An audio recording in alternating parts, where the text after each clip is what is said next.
On nous annonce le départ de Léo. 2, 1. Pardon, on nous annonce le départ de William Cochet qui s'était pas présenté au briefing. Qui du coup, on pensait qu'il ne serait pas présent aujourd'hui, mais il est bien là, William.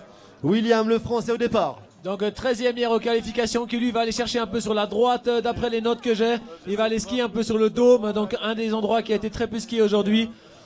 Il commence fort, il attaque déjà dans les barres en haut. Il saute tout ce qu'il trouve sur son chemin, donc pour l'instant un run très solide. Il a l'air de rester un peu dans la phase principale, donc peut-être qu'il a changé d'avis justement en fonction des qualités de neige. Là il va chercher la grosse barre au milieu. Il fait une petite faute sur la grosse barre, mais ça n'empêche pas de continuer. Ok, il repart comme prévu sur la droite. Des grandes courbes dans la phase principale. Il va aller chercher maintenant les grosses barres au centre. Un bel air. Et ça continue très vite. Alors le français, vraiment rapide. Pour William Cochet, full speed. On verra ce qu'il va nous réserver. Regardez voir sur la dernière barre. Est-ce qu'il va pouvoir nous faire un bel air? C'est posé, mesdames, messieurs, pour William Cochet, France. Joli run de William qui a pu profiter d'un brin de soleil ici pour s'élancer depuis le sommet du Mongon. Hein. On le voit, les nuages qui reviennent maintenant. On espère que le soleil sera encore de la partie. Il n'en reste plus beaucoup. Et je trouve, non, il n'en reste plus beaucoup. Mais ce que je trouve vraiment intéressant, c'est que nous, on a un peu les notes. Les riders nous ont dit un peu ce qu'ils avaient prévu de faire ce matin.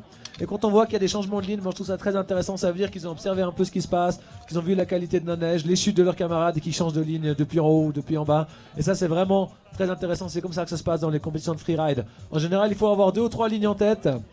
Ensuite, quand on monte, on regarde les autres riders qui descendent. Une fois qu'on est au sommet, on regarde comment est la neige. Et on choisit sa ligne finale par rapport au choix initial. On peut aussi toujours avoir des issues de secours, c'est-à-dire pendant le run, on décide de changer la ligne. Ça, c'est beaucoup plus difficile parce qu'il faut être très rapide. Il faut toujours réussir à reconnaître où on est, trouver son issue de secours, trouver l'autre chemin pour jamais être perdu et quand même avoir un run fluide. Effectivement, donc ça c'est une bonne remarque. On l'a vu depuis maintenant 8 ans qu'on organisait cette compétition. À l'époque, je me rappelle, les premières éditions, on devait avoir une vingtaine de chutes sur les 60 riders qui descendaient. Il y avait vraiment pas mal de casses entre guillemets, même si c'était pas des blessures, mais on voyait pas mal de petits soucis. Actuellement, le niveau s'est professionnalisé, c'est vraiment impressionnant.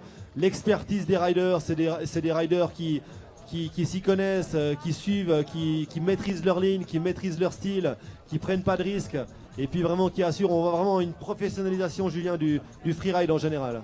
Oui, tout à fait. Maintenant, il y a des freeriders qui font vraiment plus que ça. C'était à l'époque, il y avait juste on comptait un peu sur les doigts de la main les freeriders par station. Maintenant, les stations sont remplies de freeriders. On voit des sacs ABS partout, on voit des gros casques et des GoPro partout.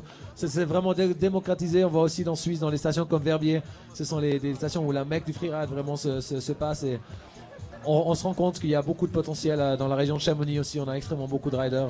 Et ça fait vraiment plaisir de voir que le mouvement du freeride, c'est que le Freeride World Tour a pris et que le niveau a suivi derrière. Voilà la note du français. Pardon, note 68e, 68 points. 9e, à toi Cindy. William, juste 2 secondes, tu peux juste nous dire quelques mots quand même sur ton run. T'as dit des conditions difficiles, ouais. Ouais, difficile mais pas grave, c'est comme ça.